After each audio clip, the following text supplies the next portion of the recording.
الحمدللہ رب العالمین والصلاة والسلام علی خاتم النبیین اما بعد فاعوذ باللہ من الشیطان الرجیم بسم اللہ الرحمن الرحیم الصلاة والسلام علیک یا رسول اللہ وعلی آلک واصحابک یا حبیب اللہ الصلاة والسلام علیک یا نبی اللہ وعلی آلک واصحابک یا نور اللہ۔ درود پاک کی بے شمار فضائل و برکات ہیں۔ جناب صادق و امین صلی اللہ تعالیٰ علیہ وسلم کا فرمان دل نشین ہے کہ جس نے مجھ پر ایک بار درود پاک پڑھا اللہ عز و جل اس پر 10 رحمتیں نازل فرماتا ہے، اور جو مجھ پر 10 مرتبہ درود پاک پڑھے اللہ عز و جل اس پر 100 رحمتیں نازل فرماتا ہے۔ اور آقا فرماتے جو مجھ پر 100 مرتبہ درود پاک پڑھے اللہ عز و جل اس کی دونوں آنکھوں کے درمیان لکھ دیتا ہے کہ یہ نفاق اور جہنم کی آگ سے آزاد ہے، اور اسے بروز قیامت شہداء کے ساتھ رکھے گا۔ 100 بار درود پاک پڑھنے میں کتنا وقت لگتا ہے، مگر انعام کتنا بڑا ہے کہ دونوں آنکھوں کے درمیان لکھ دیا جاتا ہے کہ یہ نفاق اور جہنم کی آگ سے آزاد ہے، اور بروز قیامت اسے شہداء کے ساتھ رکھا جائے گا۔ اللہ کریم ہم سب کو کثرت کے ساتھ درود پاک پڑھنے کی توفیق عطا فرمائے۔ آئیے مل کر محبت کے ساتھ بآواز بلند درود پاک پڑھ لیں۔ صلو علی الحبیب صلی اللہ تعالی علی محمد صلی اللہ علیہ وسلم۔ ایک بڑا ہی عظیم و شان اسلام کی تاریخ کا بڑا عجیب و غریب واقعہ پہلے میں آپ کو سناتا ہوں۔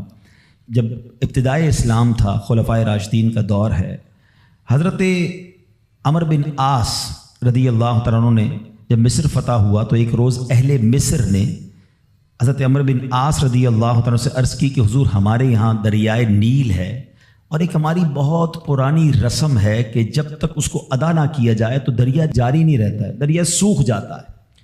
انہوں نے کہا کہ کون سی رسم ہے؟ تو کہا کہ ہر سال ایک کماری لڑکی کو اس کے والدین سے لے کر بڑا عمدہ لباس اسے ہم پہناتے ہیں، بڑا تیار کرتے ہیں، زیورات پہناتے ہیں، اور پھر اس کو دریائے نیل میں ڈال دیتے ہیں، یعنی اس کو پانی میں ڈبو دیتے ہیں۔ حضرت عمر بن عاص نے کہا کہ یہ کیسی رسم ہے، اسلام میں تو ایسا ہرگز نہیں ہو سکتا، کیونکہ اب اسلام آ چکا تھا اور مصر فتح ہو چکا تھا، مسلمانوں کے اب وہاں احکامات جاری تھے۔ تو آپ نے فرمایا کہ یہ اسلام تو پرانی اور واہیات رسموں کو مٹاتا ہے، جو پرانی واہیات رسمیں ہیں۔ تو لوگوں نے کہا کہ اگر آپ نے ایسا کیا تو دریا کی روانی کم ہو جائے گی۔ آپ نے کہا نہیں ہو سکتا۔ اب ایسا ہی ہوا کہ دریا کی روانی کم ہوتی گئی۔ اب لوگوں نے سوچا کہ اب پانی کم ہو جائے گا تو زندگی مشکل ہو جائے گی، تو ان لوگوں نے وہاں سے کوچ کرنے کا ارادہ شروع کیا۔ حضرت عمر بن عاص نے اب امیر المومنین حضرت عمر فاروق رضی اللہ تعالیٰ عنہ کو خط لکھا اور عرض کی حضور ایسا ایسا معاملہ ہے، اور لوگ ایسی بری رسم چلاتے تھے، میں نے وہ رسم کا منع کر دیا کہ اسلام ان رسموں کی اجازت نہیں دیتا، مگر حضور اب تو پانی بھی کم ہونے لگ گیا ہے۔ اللہ اکبر۔ حضرت عمر بن خطاب رضی اللہ تعالیٰ عنہ کی شان دیکھیں۔ امیر المومنین نے ایک خط لکھا اور کہا کہ یہ رکا جو ہے دریائے نیل میں ڈال دینا۔ آپ نے ایک خط لکھ کر بھیجا کہ یہ رکا جو ہے دریائے نیل میں ڈال دینا۔ حضرت عمر بن عاص کو جب وہ رکا پہنچا، وہ لیٹر پہنچا، تو آپ نے اس لیٹر میں کیا دیکھا کہ لیٹر میں لکھا تھا اے دریائے نیل، اگر تو خود جاری ہوتا ہے تو نہ جاری ہو، اور اللہ کے حکم سے جاری ہوتا ہے تو میں واحد قہار عز و جل سے عرض گزار ہوں کہ تجھے جاری فرما دے۔ حضرت عمر بن عاص نے وہ رکا جو ہے دریائے نیل میں ڈالا۔ اللہ اکبر۔ ایک رات میں دریا کا پانی 16 گز بڑھ گیا، اور وہ دن ہے، آج کا دن ہے، دریائے نیل کبھی سوکھا نہیں ہے۔ مصر سے وہ رسم ہی ختم ہو گئی، اور سبحان اللہ دریائے نیل جاری و ساری ہے۔ اللہ اکبر۔ اس ایک واقعے میں بہت کچھ ہے سیکھنے کو۔ پہلی بات تو کیا سیکھنے کو ملی کہ چاہیں تو اشاروں سے اپنے کایا ہی پلٹ دیں دنیا کی، چاہیں تو اشاروں سے اپنے کایا ہی پلٹ دیں دنیا کی، یہ شان ہے ان کے غلاموں کی، سرکار کا عالم کیا ہوگا۔ حضرت عمر کی شان دیکھیں۔ حضرت عمر کے واقعات اگر پڑھیں نا، جو لوگ کرامات کے منکر ہیں یا جو لوگ اولیاء کرام کی جناب کمالات کو نہیں سمجھ پاتے، صرف حضرت عمر کی سیرت کو پڑھ لیں۔ حدیث کی کتابوں میں مضبوط روایتوں میں یہ واقعات موجود ہیں۔ ایک بار حضرت عمر کے دور میں زلزلہ آیا، تھوڑے عرصے پہلے بھی کئی ملکوں میں زلزلہ آیا، بڑی تباہی آئی، لوگ کہتے ہیں ارتھ کوئک آ جائے تو رکتا نہیں ہے۔ ایک تو شان مصطفیٰ ہے کہ نبی پاک نے احد پہاڑ پر ٹھوکر لگا کر فرمایا تھا، اے احد رک جا، تجھ پر ایک نبی، ایک صدیق اور 2 شہید موجود ہیں۔ آقا نے ٹھوکر لگا کر زلزلہ روکا تھا۔ ایک بار حضرت عمر کے دور میں زلزلہ آیا تھا اور حضرت عمر نے کوڑا نکال کر، درہ نکال کر زمین پر مار کر فرمایا، اے زمین رک جا، کیا عمر تجھ پر عدل نہیں کرتا؟ اور زمین ساکن ہو گئی۔ اللہ اکبر۔ حضرت عمر رکا لکھتے ہیں دریائے نیل کے نام، اور پھر دریائے نیل جاری ہو جاتا ہے۔ تو اے میرے پیارے اسلامی بھائیوں، ایک بات تو یہ پتہ چلی کہ اللہ تعالیٰ جسے چاہے کوئی کمال عطا فرمائے، وہ رب کی عطا ہے۔ یقیناً اگر کسی اللہ کے ولی کے پاس، کسی صحابی کے پاس، کسی نبی کے پاس، ہاں یہ بات یاد رہے کہ انبیاء کے پاس جو کمالات ہوتے ہیں، جو حق کی دلیل کے لیے وہ پیش کرتے ہیں، وہ معجزات ہوتے ہیں۔ اور ایسی بات جو ہماری عقل میں نہ آئے، کسی اللہ کے ولی سے ہو، صحابہ سے ہو، تو اسے ہم کرامات کہتے ہیں۔ تو یہ سب اللہ کی عطا سے ہوتا ہے۔ بہرحال ایک تو یہ پتہ چلی، دوسری بات کیا پتہ چلی کہ اسلام جو ہے وہ کیسی کیسی واہیات رسمیں تھی جس کو ختم اسلام نے کیا، اور عورتوں کا کیسا گھٹیا اور کیسا جس کو آپ کہیں کہ واہیات استعمال تھا کہ جوان لڑکی کو ہر سال تیار کر کے دریائے نیل میں ڈال دیا جاتا تھا، غرق کیا جاتا تھا۔ یہ اہمیت تھی اسلام سے پہلے عورتوں کی۔ اللہ اکبر۔ ایسا دور تھا میرے پیارے اسلامی بھائیوں کہ اگر تھوڑا سا ہم اسلام سے پہلے کے حالات دیکھیں نا عورتوں کے بارے میں، تو حیثیت کیا تھی کہ وہ مردوں کی خواہشات پورا کرنے کے لیے کھلونا تھیں۔ عورتیں دن رات مردوں کی خدمت کرتی، محنت مزدوری بھی عورتیں کرتی، اور جو کچھ کماتی وہ مردوں کو دے دیا کرتی، مگر وہ ظالم مرد ان عورتوں پر کچھ بھی خرچ نہ کیا کرتے، عورتوں کو جانوروں کی طرح مارتے پیٹتے تھے، ذرا ذرا سی بات پر عورتوں کے کان، آنکھ اور ناک کاٹ دیا کرتے تھے، عورتوں کو دردناک سزائیں دے کر قتل کر دیا کرتے۔ باپ کے مرنے کے بعد، اب دیکھیں کیا تھا اسلام سے پہلے کہ باپ کے مرنے کے بعد جس طرح اس کے لڑکے جائیداد کے مالک ہو جاتے تھے، اس طرح اپنے باپ کی بیوی یعنی اپنی ماں کے بھی مالک ہو جاتے تھے۔ معاذ اللہ، اپنی ماں کو لونڈی بنا کر رکھتے تھے۔ اللہ اکبر۔ عورتوں کو ان کے ماں باپ، بھائی بہن، شوہر کی میراث میں کوئی حصہ نہیں ملتا تھا۔ عورتیں کسی چیز کی مالک نہیں ہوتی تھیں۔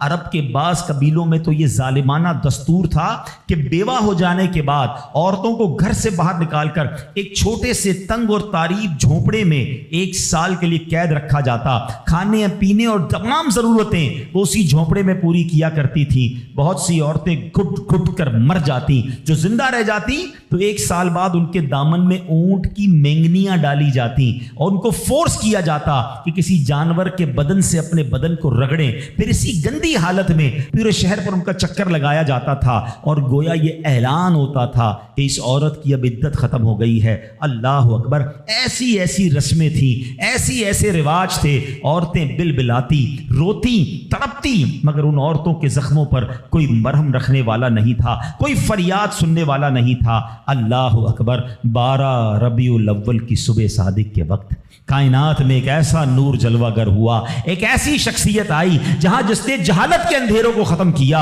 وہاں ساری دنیا کی عورتوں کے لیے ایک ایسے دکھ کا مداوا بن کر آئے۔ نبی پاک علیہ الصلوۃ والسلام ایسے احکامات لے کر آئے، اتنی پیاری شریعت اور مذہب لے کر آئے جس میں اللہ کے دین نے عورتوں کو ایسا مقام عطا کیا کہ سبحان اللہ، عورتوں کی قسمت کا ستارہ چمک اٹھا۔ اسلام کی بدولت ظالم مردوں کے ظلم و ستم سے کچلی اور روندی ہوئی عورتوں کا درجہ اس قدر بلند ہوا کہ عورت معاملات زندگی اور موت کے ہر مرحلے پر عورت کو باوقار مقام حاصل ہوا۔ مردوں کی طرح عورتوں کے بھی حقوق جو ہے وہ بیان کیے گئے، عورتوں کی حفاظت کے لیے احکام خداوندی نازل ہوئے، عورتوں کو مالکانہ حقوق مل گئے، عورتیں اپنے مہر کی رقموں، اپنی تجارتوں، اپنی جائیدادوں کی مالک بنا دی گئیں، اپنے ماں باپ، بھائی بہن، اولاد اور شوہر کی میراثوں کی وارث قرار دی گئیں۔ الغرض وہ عورتیں جو مردوں کی جوتیوں سے بھی زیادہ ذلیل و خوار تھیں، انتہائی مجبور و لاچار تھیں، وہ مردوں کے دلوں کا سکون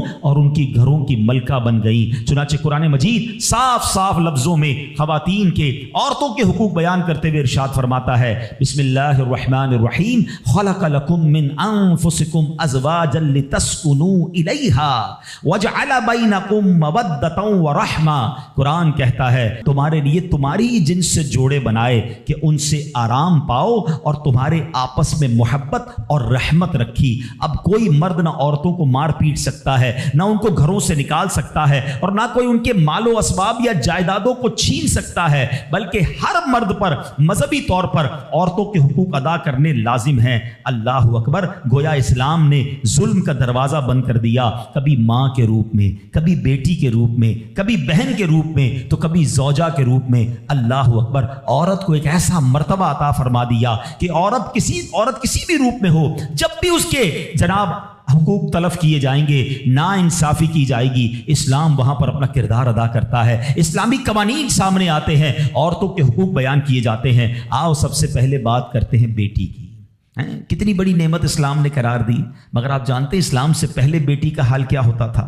اللہ اکبر! بیٹی کی پیدائش کو شرمندگی سمجھا جاتا تھا۔ کسی کے یہاں بیٹی پیدا ہو جائے وہ لوگوں کے سامنے آتا نہیں تھا، کئی مہینے تک چہرہ نہیں دکھاتا تھا، یعنی وہ سمجھتا تھا کہ میری بہت بڑی ذلت ہو گئی ہے کہ میرے یہاں بیٹی ہو گئی۔ اللہ اکبر! بیٹیوں کو زندہ درگور کیا جاتا تھا، بیٹی کو بھی مار دیا جاتا اور بیٹی کی وجہ سے اس کی ماں کو مار دیا جاتا تھا۔ اللہ اکبر! قرآن کیا کہتا ہے؟ سبحان اللہ! کیسا پیارا مذہب ہے، کتنا شاندار ہمارا دین ہے۔ اللہ کا کلام کہتا ہے وَإِذَا بُشِّرَ أَحَدُهُمْ بِالْأُنثَىٰ ظَلَّ وَجْهُهُ مُسْوَدًّا وَهُوَ كَظِيمٌ۔ قرآن کہتا ہے جب ان میں کسی کو بیٹی ہونے کی خوشخبری دی جاتی ہے تو دن بھر اس کا منہ کالا رہتا ہے۔ يَتَوَارَىٰ مِنَ الْقَوْمِ مِنْ سُوءِ مَا بُشِّرَ بِهِ، اور وہ غصہ کھاتا ہے اور لوگوں سے چھپتا پھرتا ہے اس بشارت کی برائی کے سبب سے۔ اللہ اکبر! ایمسکہ علی ہون ام یدسہ فی التراب، کیا اسے ذلت کے ساتھ رکھے گا یا اسے مٹی میں دبا دے گا؟ الا ساء ما یحکمون، ارے بہت ہی برا حکم لگاتے ہیں۔ اللہ اکبر! اب جناب ہوتا کیا تھا کہ بچیوں کو زندہ دفن کیا جاتا، مگر اس معاشرے میں ایسے لوگ بھی تھے جن کو اللہ نے کیسا نرم دل دیا تھا۔ حضرت صعصع، سنیے گا، حضرت صعصع بن ناجیہ رضی اللہ تعالیٰ عنہ کا معمول کیا تھا کہ وہ خود کہتے ہیں نبی پاک کی بارگاہ میں آ کر حضور میں دیکھتا تھا کہ جب کسی کو گھر میں بچی پیدا ہوتی تھی اور اس کو وہ دفنانے کا ارادہ کرتا تھا، میں اس کے گھر جاتا، کہتا کچھ پیسے لے لو، بچی مجھے دے دو، دفنانا نہیں، میں اس کی کفالت کروں گا۔ کہتے حضور 360 بچیوں کو میں نے دفن ہونے سے بچایا، لیکن ایمان نہیں لایا تھا۔ 2 اونٹنیاں دی، 10 اونٹنیاں دی، بعض اوقات میں نے حاملہ 10 اونٹنیاں دے کر اور ایک اونٹ فدیہ دے کر بچیوں کو بچایا۔ حضور کیا میرے اس زمانے کا وہ عمل مجھے کوئی اجر دے گا؟ ایمان تو نہیں لایا تھا مگر یہ نیکی کر کے آیا ہوں۔ اللہ کے حبیب نے کتنا پیارا جواب دیا، فرمایا اجر تو تمہیں مل گیا نا، تم ایمان لے آئے، دیکھو اس نیکی کے سبب تمہیں اسلام مل گیا۔ اور سنو، ہم تو یہ کہیں گے صرف اسلام نہیں ملا بلکہ وہ تو صحابی بھی بن گئے، اللہ کے نبی کے دور میں ایمان لے آئے نا، پیارے آقا کی صحبت اختیار کر لی تو اللہ نے ایمان بھی دیا، صحابی بھی بنا دیا۔ لیکن میرے پیارے اسلامی بھائیوں، ایسا حال تھا کہ بچیوں کو پھینک دیا جاتا تھا۔ اب یہاں میں تھوڑی سی بات آج کے دور کی بھی کرنا چاہوں گا۔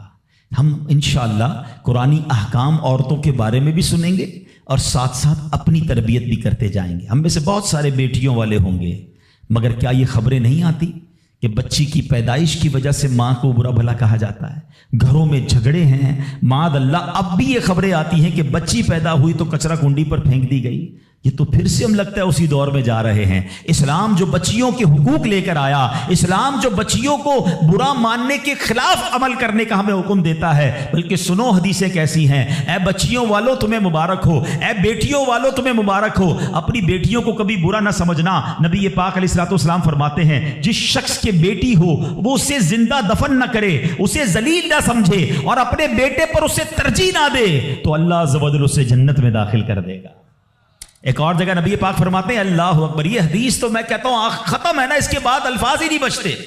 بہت ساری بیٹیوں کی فضیلت کی حدیث ہے مگر یہ حدیث ادھر جا کے لگتی ہے، دل کو چھو لیتی ہے۔ سنو تو صحیح اس کے الفاظ کیا ہیں۔ اللہ کے نبی فرماتے ہیں بیٹیوں کو برا مت کہو، میں بھی بیٹیوں والا ہوں۔